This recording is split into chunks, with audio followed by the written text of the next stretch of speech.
Bonjour à toutes et à tous, bienvenue à cet atelier sur jeunes entrepreneurs, trouver les clés de votre réussite. Donc nous sommes deux structures qui intervenons auprès des jeunes qui souhaitent se lancer dans l'aventure entrepreneuriale et afin de leur montrer que cet entrepreneuriat peut être une voie pour démarrer son activité, sa carrière professionnelle. Avant de rentrer un peu plus dans le vif du sujet, je vous propose de découvrir qui nous sommes. Et je vais tout de suite passer la parole à Antoine pour que tu puisses nous expliquer ce qu'est Pépite que tu représentes aujourd'hui. Merci Bertrand. Bonjour à tous. Alors, je suis chargé de projet pour Pépite. Alors, qu'est-ce que ça veut dire, Pépite? Donc, c'est l'acronyme de Pôle étudiant pour l'innovation, le transfert et l'entrepreneuriat. On est un dispositif public et on a deux missions. La première mission, ça va être avec les établissements de l'enseignement supérieur et des partenaires, de sensibiliser au maximum tous les étudiants. L'objectif, c'est de sensibiliser 100% des étudiants de l'enseignement supérieur à l'esprit d'entreprendre. Et notre deuxième mission, pour laquelle le Pépite existe, c'est pour accompagner les étudiants qui ont une idée, un projet de création d'entreprise. C'est très large. Quand je dis création d'entreprise, ça peut être des associations également. Au niveau des domaines aussi dans lesquels on accompagne, c'est aussi très très large. D'accord ? C'est pas que du numérique, par exemple. On ne parle pas forcément que de start-up. Alors, dans l'accompagnement, ce qu'il faut comprendre, c'est que le Pépite délivre le statut d'étudiant entrepreneur pour le compte du ministère de l'Enseignement supérieur et de la Recherche. On va ensuite, quand vous avez ce statut-là d'étudiant entrepreneur, vous avez toute une gamme, une offre de services qu'on va activer pour vous. Donc, ça va donc de programmes de formation avec de l'expertise, des espaces de coworking pour que vous puissiez avoir un lieu où travailler. On essaie aussi de travailler à vous libérer du temps, que ce soit par des aménagements dans votre emploi du temps. Et ça peut aussi passer par la substitution, donc le remplacement de votre stage, d'un des stages, pour travailler sur votre projet. Voilà. En plus, vous avez donc, on vous aide aussi au niveau du financement via le prix Pépite. Donc c'est un prix qui permet d'avoir des subventions jusqu'à 10 000 € pour démarrer son projet. Et vous avez accès en plus à toute une communauté donc d'étudiants entrepreneurs, de professionnels. Donc on organise aussi cette communauté pour que vous puissiez élargir un maximum votre réseau. Donc tout ça, en fait, s'inscrit dans... donc cet accompagnement va s'inscrire dans le cadre de votre cursus. Donc ça, c'est important. Les deux vont ensemble. On les articule ensemble. Voilà. Donc on a la chance aujourd'hui d'avoir avec nous deux témoins. Donc je vais tout de suite passer la parole à Manon qui va se présenter. Merci. Bonjour, je m'appelle Manon Crochet, j'ai 22 ans et du coup j'ai fait Pépite moi l'année dernière, et cette année aussi en début d'année. J'ai fait les deux programmes, il y a deux programmes, il y a Émergence et Starter. Antoine expliquera peut-être ce que c'est. Et je suis la fondatrice d'un tour opérateur qui s'appelle Trency. Donc c'est une agence de voyage pour les jeunes. J'organise des voyages de groupe en France et c'est principalement pour les étudiants internationaux et Erasmus qui viennent à Angers. Et voilà, ça fait 3 mois que j'ai lancé l'agence et j'ai fait déjà 4 voyages. Et voilà, et j'ai pu me lancer justement grâce à l'accompagnement Pépite. Merci Manon. Je vais tout de suite aussi redonner la parole à Bertrand pour que tu nous parles du MoveJ. Merci Antoine. Donc effectivement, le MoveJ, c'est le mouvement pour les jeunes et les étudiants entrepreneurs. Donc nous adressons à tous les jeunes qui ont entre 18 et 30 ans inclus, pour leur permettre de se développer en tant qu'entrepreneur, de faire grandir l'entreprise et grandir soi-même dans ce rôle d'entrepreneur. Donc nous avons pour cela des programmes tournés autour du mentorat pour entrepreneurs, donc un entrepreneur expérimenté qui accompagne un entrepreneur débutant ou faisant face à des enjeux majeurs. Ces programmes sont d'un côté pour les entreprises qui sont déjà créées, donc les jeunes qui se sont déjà lancés et dont l'activité a déjà démarré, avec un programme qui dure 1 an de mentorat, à raison d'une rencontre mensuelle avec cet entrepreneur expérimenté qui va, avec vous, aborder tous les sujets que vous souhaiterez aborder naturellement et qui va vous permettre de prendre du recul, de réfléchir autrement, de réfléchir à d'autres choses auxquelles vous n'auriez pas forcément pensé. Il n'est pas là pour vous dire quoi faire ni comment le faire, il est vraiment là pour vous aider à prendre cette hauteur qui est nécessaire quand on débute dans l'entrepreneuriat. Et Dany pourra nous en parler, nous en donner quelques mots juste après. Un autre programme que l'on propose, c'est Un jeune à mentor pour entreprendre, qui est né il y a très peu de temps, puisqu'on l'a lancé à la rentrée, dans le cadre du plan national Un jeune à mentor, et qui permet, cette fois-ci, aussi aux porteurs de projets d'être accompagnés par un mentor durant 6 mois, d'avoir donc cet échange mensuel avec cet entrepreneur expérimenté, et donc de pouvoir avancer différemment, peut-être plus rapidement, sur son projet d'entreprise, et donc pouvoir se lancer aussi beaucoup plus sereinement. C'est un programme qui est 100% pris en charge par l'État. Le MoveJ, c'est aussi un concours annuel, le prix MoveJ. Dany y a participé 2 années de suite. Il est cette année ambassadeur régional d'ailleurs du prix MoveJ. Donc c'est un concours qui s'adresse à la fois aux porteurs de projets et aux entrepreneurs, puisque nous avons 2 catégories qui permettent de mettre en avant et de valoriser une vingtaine de jeunes entrepreneurs de toute la France. Voilà en quelques mots sur le MoveJ. Et donc je vais laisser Dany se présenter et ensuite on parlera naturellement d'entrepreneuriat jeune. Très bien. Eh bien, bonjour à tous. Moi, je suis le cofondateur de la société Pit Audio, qui est une société qui est spécialisée dans la conception et la fabrication de produits acoustiques. Donc, concrètement, c'est un marché un peu technique où le but de nos produits, c'est de réduire la résonance et la réverbération, enfin, plus communément l'effet de brouhaha qu'on peut avoir dans des locaux, notamment des écoles, des open space, des crèches. C'est très, très varié nos cibles. Et puis, on va aussi travailler avec des environnements musicaux, donc des studios d'enregistrement, des auditoriums, ce genre d'environnement. Merci Dany. Une première question pour tous les deux, Manon et Dany. Pourquoi est-ce que vous êtes lancés dans cette aventure d'entrepreneuriat ? Quel a été le déclic pour vous ? Alors, pour le coup, moi, ça a été une rencontre avec mon associé aujourd'hui. On est deux dans le projet, 2 associés. Où voilà, il développait une activité en acoustique, mais il lui manquait certaines compétences au niveau du développement commercial. Donc par rapport à l'expertise que moi j'avais développée durant mes études et puis durant mes premières expériences professionnelles, je pouvais l'accompagner sur ça, sur sa stratégie de référencement, sur sa stratégie de développement commercial de manière globale, sur sa stratégie de distribution, enfin marketing de manière globale. Et donc on a commencé de manière vraiment crescendo. Au départ, j'ai commencé à travailler uniquement sur la partie référencement et petit à petit j'ai commencé à travailler sur tout le marketing de la boîte et ça a commencé à prendre de plus en plus. Donc petit à petit on a créé la société qui au départ était une auto-entreprise gérée par mon associé et depuis c'est devenu une SARL. Voilà, c'était vraiment une opportunité que j'ai eue dans mon cercle d'amis. Et toi Manon, comment ça s'est passé ? Moi, j'ai pas eu un déclic, mais ça s'est fait au fur et à mesure. En fait, je suis partie 1 an en échange universitaire au Mexique et j'étais moi-même cliente d'agences de voyage comme ça qui organisaient des voyages partout dans le Mexique pour voyager, pour rencontrer du monde. Et quand je suis rentrée en France, j'ai déménagé à Angers, je connaissais personne et j'ai commencé à rencontrer les étudiants internationaux qui étaient à Angers.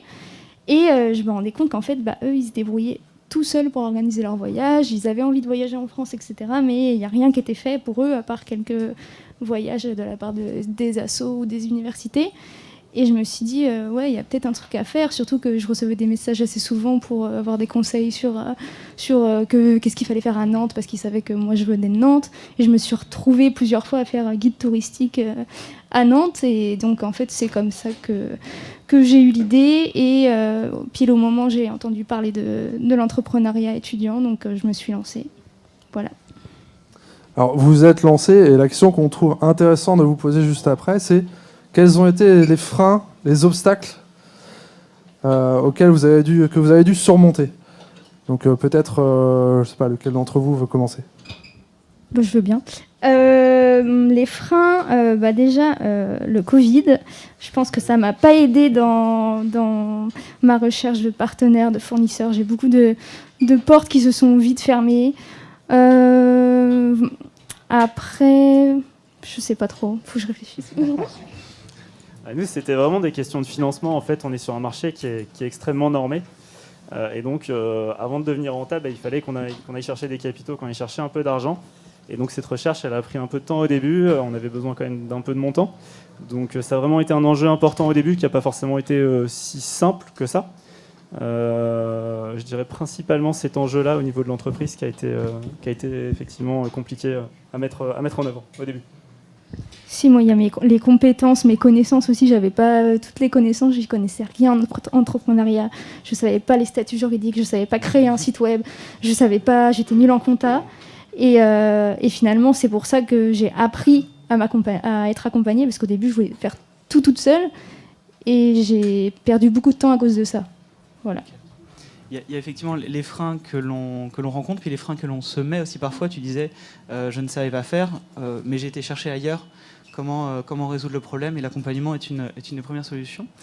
Je voulais aussi vous revenir sur le regard des proches quand on crée son entreprise, surtout quand on est jeune, quand on est en études, on a fini ses études. La famille est encore un point important dans notre vie. Et quel a été ce regard chez vos proches ? Moi, ça a été un peu compliqué au début parce que je pars dans un domaine technique sur lequel je ne connais pas forcément grand-chose à la base. Et j'ai pas forcément... Tu n'es pas le technicien de l'équipe, donc en fait, tu as juste suivi quelqu'un qui avait... Voilà, exactement, qui avait cette partie technique que moi, je n'avais pas forcément. Et puis, je n'ai pas forcément d'entrepreneur dans ma famille, donc c'était compliqué, je pense, pour eux de se dire pourquoi il ne va pas vers le confort du salariat. Pourquoi il va se compliquer la vie, entre guillemets, à entreprendre, alors qu'il n'a pas forcément de certitude, alors que le salariat, ça lui rapporterait beaucoup plus de certitude d'un point de vue financier. Donc au départ, le regard, il a été compliqué, je dirais, et puis petit à petit, en se développant, en ayant beaucoup de retours, que ce soit dans la presse, des bons retours presse, des victoires à des concours ou des choses comme ça a beaucoup rassuré les proches. Mais voilà, c'est un phénomène, au départ, je pense que ça a été compliqué, et ça se fait au fur et à mesure, on les rassure un peu comme ça, quoi.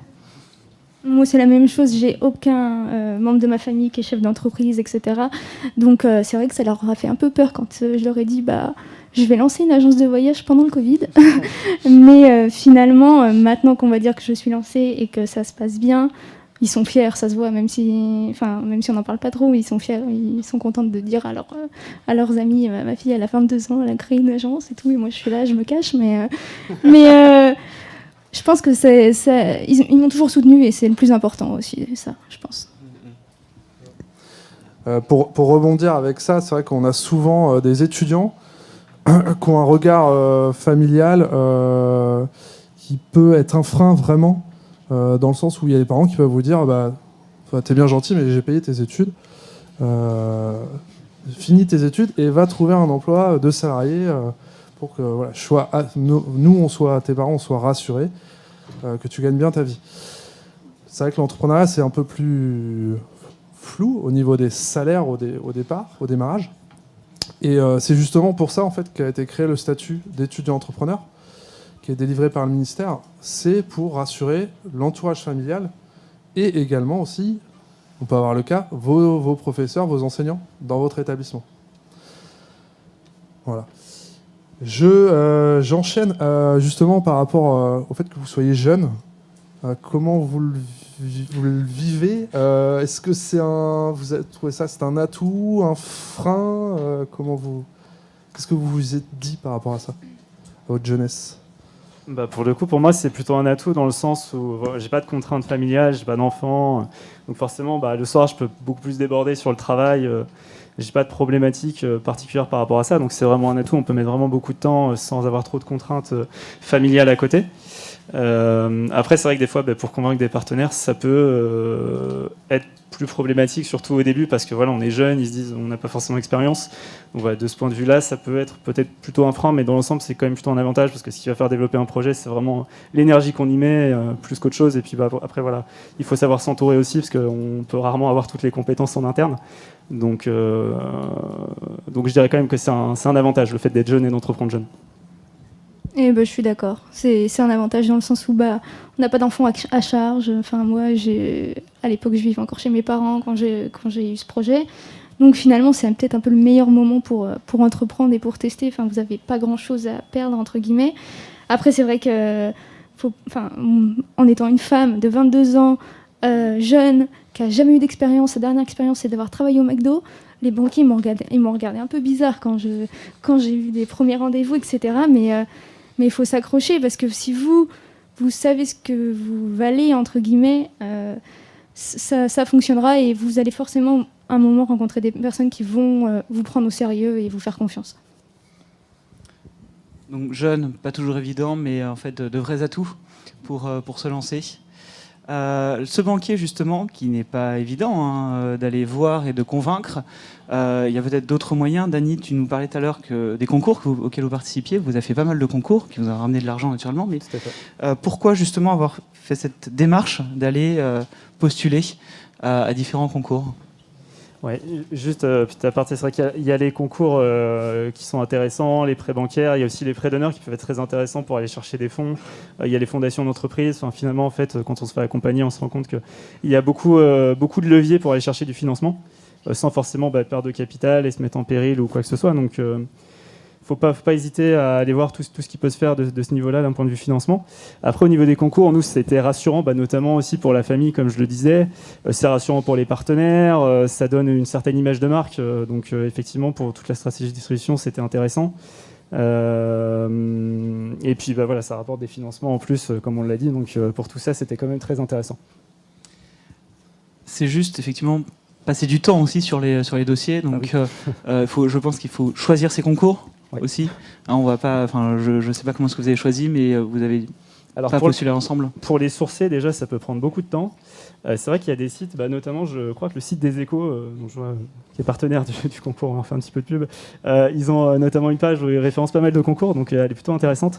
Après, sinon, il faut vraiment aller regarder à droite, à gauche. Il existe vraiment une multitude de concours et il n'y a pas un site qui va tout répertorier. Donc, je ne sais pas combien de temps j'ai pris à éplucher plein de pages pour essayer de trouver tous les concours intéressants.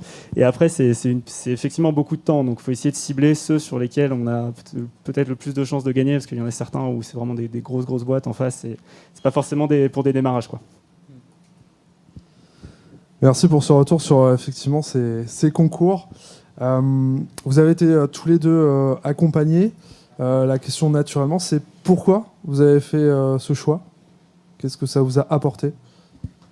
Moi, c'est parce que je savais pas par où commencer, en fait, tout simplement. Enfin, j'avais une idée, mais ça s'arrêtait là. Et je savais pas comment la développer.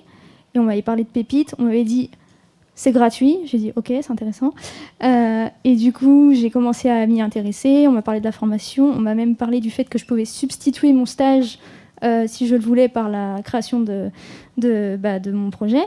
Ce que j'ai fait, parce que Master 1, du coup, je me suis dit, je vais faire un stage. Bon, au final, le stage annulé parce que Covid. Master 2, je vais pas faire de stage, je vais faire ce projet, c'est le moment, etc. Enfin, faut pas que j'attende plus longtemps. Donc voilà, j'ai vraiment été accompagnée pour avoir une formation sur l'entrepreneuriat et pour être... je savais que j'allais avoir du réseau, que j'allais être avec d'autres étudiants qui ont des projets. On allait forcément s'entraider. Ça me permettait aussi d'avoir des contacts parce que dans l'entrepreneuriat, j'avais 0 contact. Donc voilà, c'est pour ça. Et toi, Dany ? Ouais, après, c'est un petit peu ce que tu disais au tout départ. En fait, il y a beaucoup d'expertises et c'est quasiment impossible de toutes les maîtriser dans l'entrepreneuriat. Il y a le juridique qui va compter, il y a la comptabilité. Après, il y a le développement de son business, il y a la communication. Enfin, on touche vraiment à beaucoup de métiers. C'est quasiment impossible de tout maîtriser en interne, surtout quand on est jeune. Donc, c'est super important de se faire accompagner, notamment juridiquement. On peut vite se retrouver embêté si on prévoit pas certaines choses. Nous, on s'est fait accompagner du coup en premier lieu par Initiative France. Donc, ça a apporté en plus des financements, comme je disais tout à l'heure. Mais c'est vrai que comme on est sur une démarche semi-industrielle, c'est pareil, il y avait beaucoup de choses qu'on ne maîtrisait pas en interne. Et voilà, on n'avait pas le choix d'aller chercher de la compétence en externe, notamment auprès de gens qui étaient expérimentés, ce qu'on n'avait pas en interne. Donc, on n'avait vraiment pas le choix de regarder un petit peu ce qui se faisait à côté. Ouais. Et qu'est-ce que vous tirez comme enseignement justement de cet accompagnement ? Qu'est-ce que ça vous a apporté ? Qu'est-ce que vous aimeriez justement recommander sur cet accompagnement à tous ceux qui nous regardent ou nous écoutent ? De ce que ça m'a apporté. Enfin, moi, je sais que j'aurais jamais créé mon entreprise là, maintenant, tout de suite, si j'avais pas été accompagnée. Enfin, c'est sûr. Et ça m'a fait gagner beaucoup de temps aussi. Il y a sur le juridique, par exemple, j'ai pas fait de 30 000 recherches. On m'a directement donné l'information. Plein de trucs comme ça. Après, il y a aussi des portes qui se sont fermées grâce à des personnes. Grâce à Pépite, j'ai eu des plans B, des plans C, des plans D. Et surtout de la motivation, parce que moi, je l'ai voulu arrêter 2-3 fois. Et je pense que si j'avais pas été accompagnée, j'aurais arrêté, tout simplement. Donc, ouais, c'est ça prouve que tu n'es pas tout seul, parce que tu peux vite te sentir seul quand tu es dans un projet. Enfin, moi, j'étais toute seule. Au début, je cherchais absolument à me mettre en binôme parce que j'avais peur de le faire toute seule. Et je me suis rendu compte que ça allait pas... Enfin, personne allait voir mon projet comme moi je le vois. Donc, j'ai fait le choix d'être seule, mais d'être accompagnée. Seul et accompagné, c'est ce que tu me disais aussi, Dany, d'ailleurs, quand on préparait. C'est-à-dire qu'il faut aller chercher ce regard extérieur. Et plus on a de regard extérieur, mieux c'est pour le projet, c'est ça ? Oui, exactement. Après, c'est vrai que des fois, c'est un peu les mêmes idées qui vont revenir un peu à chaque fois. Mais des fois, il n'y a qu'une seule nouvelle idée qui va émerger quand on discute, notamment parce que chacun a des expertises différentes. Donc, tout le monde a un regard forcément différent sur les projets. Donc le fait de discuter avec un maximum de gens, ça apporte à chaque fois des idées nouvelles. Et c'est toujours très riche. Des fois, je retire qu'une idée de 1h30 d'entretien avec quelqu'un, mais des fois, l'idée, elle est très très bonne et elle apporte beaucoup à l'entreprise. C'est une idée de plus qui s'ajoute à celle que tu avais déjà auparavant. Exactement. Et puis après, je pense que l'entrepreneuriat, c'est aussi une richesse humaine. Et je pense que c'est pour ça, enfin, en tout cas, que j'aime beaucoup ça. Et je pense que beaucoup d'entrepreneurs aussi. Voilà, il y a beaucoup d'échanges. Et quand on aime bien discuter avec les gens, c'est vraiment quelque chose de plaisant au quotidien.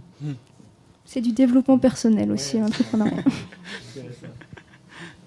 N'hésitez pas à nous poser des questions, hein, vous qui nous regardez, soit en direct, soit à travers la caméra. On sera le relais pour toutes vos questions, donc surtout, interrogez-nous. Antoine, tu avais peut-être encore une question ? Oui, alors une question pour tous ceux qui sont là aujourd'hui, qui vous écoutent, et ceux qui nous suivent en ligne. C'est quel conseil vous avez envie de donner ? Moi, je dirais qu'il ne faut pas avoir peur. Après, se lancer dans l'entrepreneuriat toujours de manière un peu raisonnée, c'est pas forcément intelligent. Après, à mon sens, chacun verra les choses un peu comme il veut, mais disons de mettre toutes ses économies dans son projet, si on a vraiment de gros doutes, je pense qu'il faut plutôt le faire de manière raisonnée, d'y aller un petit peu par étapes, ne pas tout risquer sur le financier, sur son projet non plus. Voilà. Après, je pense qu'il ne faut pas avoir peur, se faire accompagner. Et c'est vrai que des fois, c'est dur de franchir le pas, mais pas tellement avoir peur, ça fait, échouer au pire, ça porte toujours des expériences, c'est toujours valorisant, même après si on veut repartir dans le salariat. Puis voilà, finalement, il y a tellement de gens qui osent pas lancer leur projet parce qu'ils ont peur justement de l'échec, que des fois ça laisse la porte, ça laisse le champ libre à d'autres entrepreneurs. Donc il faut pas avoir peur, je pense.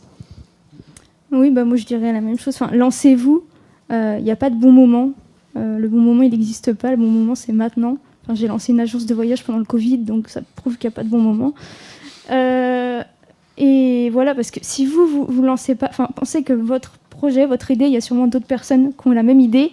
Après, la chance que vous avez, c'est que entre le nombre de personnes qui ont eu l'idée, le nombre de personnes qui se lancent, il y a une marge énorme. Donc faites-le, vous n'avez rien à perdre, entre guillemets. Vous êtes jeune, fixez-vous des objectifs.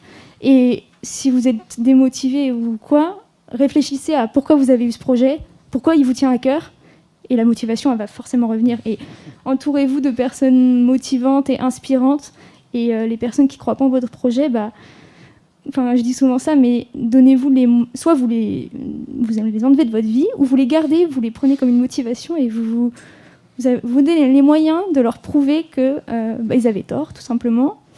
Et donc voilà, moi je dirais, lancez-vous petit à petit, et voilà.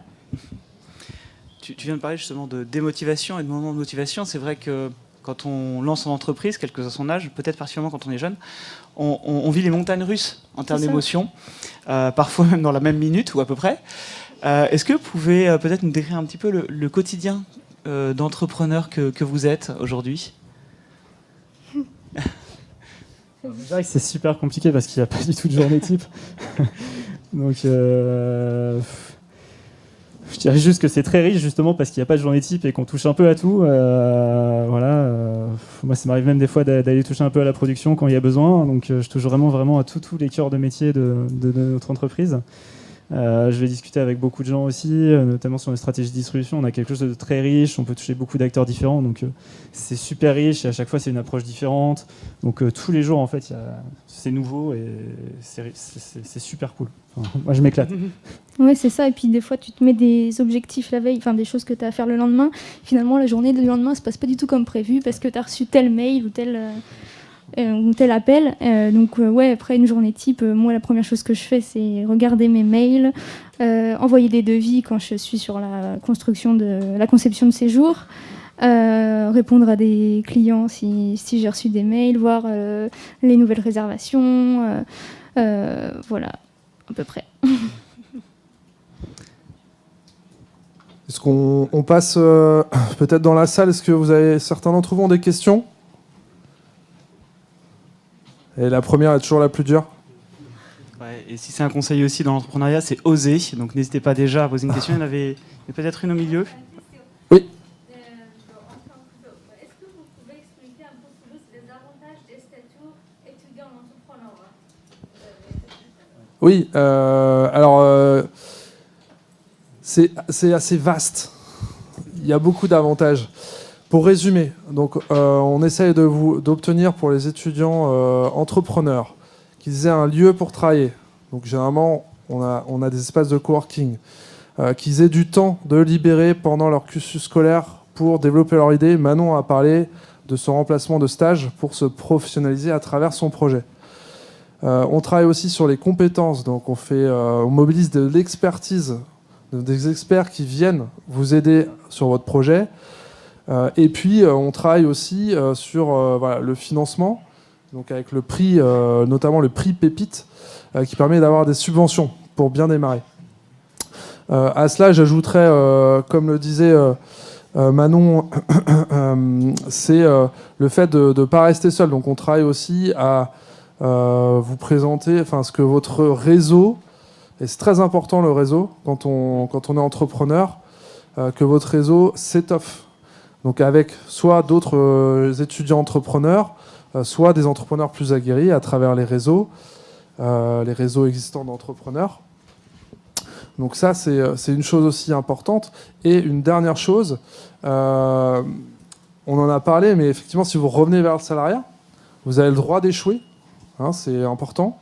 Et si vous revenez vers le salariat, si vous avez vraiment bien bossé, et en fait, on va essayer aussi de vous aider à identifier et à valoriser les compétences que vous avez développées à travers le projet que vous avez mené.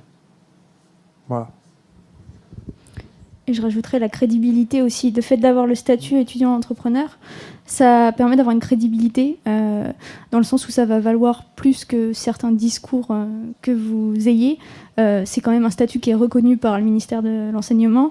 Et finalement, c'est peut-être que vous ne connaissiez pas, mais dans le monde de l'entrepreneuriat, Pépite et statut étudiant-entrepreneur, ça commence à quand même avoir une certaine reconnaissance. D'autres questions? Il nous reste encore quelques instants. Oui. Pépite, ça marche que avec les étudiants? Alors, c'est ouvert aussi aux jeunes diplômés, donc c'est-à-dire les diplômés depuis globalement moins de 3 ans. Voilà. Si vous êtes jeune diplômé, en fait, le statut, la candidature est la même. On vous redonne le statut d'étudiant, voilà, avec tous les avantages qui vont avec, que vous connaissez bien pour la plupart, mieux que moi. Voilà. Donc vous avez tout ça aussi pour les jeunes diplômés. Dany, peut-être une question. Je le disais tout à l'heure en introduction, tu es ambassadeur régional du prix Mouvier. Est-ce que tu peux nous dire ce que ça t'apporte, toi, puisqu'on l'a annoncé il n'y a pas si longtemps que ça? C'est vrai que surtout de la visibilité, parce que tous ces événements ils sont repris. J'ai pu échanger devant pas mal de gens à la cérémonie de remise des trophées. Et notamment, on a la chance d'avoir eu Sarah El Haïry, secrétaire d'État à la jeunesse. Exactement, et qui vient de la région. Donc en plus, elle m'a bien mise en avant. Donc j'ai eu plutôt de la chance sur ce point-là. Donc non, surtout de la visibilité et puis après des rencontres humaines, toujours. C'est toujours agréable d'échanger et puis de découvrir de nouveaux projets qui sont toujours très, très sympas. Alors je ne sais pas si Bertrand, il y a des questions dans le chat. Non, écoute, a priori, Non. on a été assez clair. Il y a encore une question, oui. Oui. Sur quels critères vous vous basez pour choisir les projets pour intégrer le On n'a pas parlé. par exemple? Oui, c'est une bonne question. Alors les critères, ça va être votre engagement dans le projet, votre disponibilité. Bien sûr, vous devez avoir un projet ou une idée, d'accord. Mais ce qui va nous intéresser, c'est surtout vous. Voilà, depuis quand vous avez ce projet? Qu'est-ce que vous avez fait? Où est-ce que vous en êtes dans ce projet? Pourquoi vous venez nous voir? Pourquoi vous avez besoin de nous? Voilà, donc c'est vraiment, on va s'intéresser à vous, parce que le projet, généralement, il pivote un petit peu, c'est-à-dire qu'il change un petit peu au fil du temps, ce qui est normal.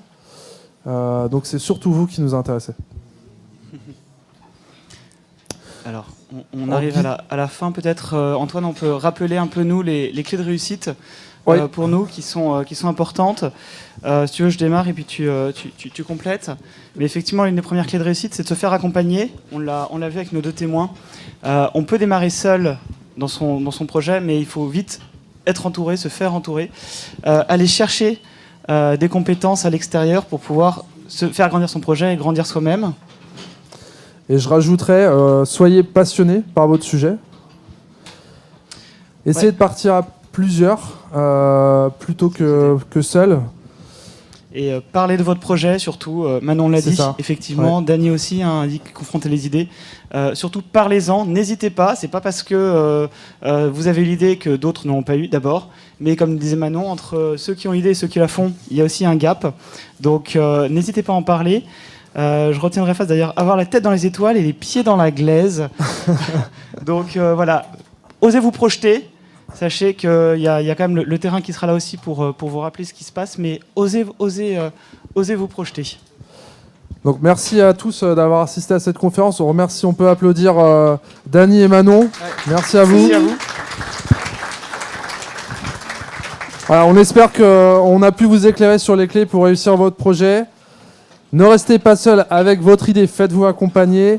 Vous pouvez nous retrouver sur le stand de la BPI et de la région au centre du salon. Et n'hésitez pas à aller aussi sur nos sites internet, donc le mouvj.fr, M2OVJ2E. Et pour Pépite Pays de la Loire, tapez sur Google Pépite Pays de la Loire tout simplement et vous aurez vos informations. Merci à tous. Merci à tous. Très bon après-midi.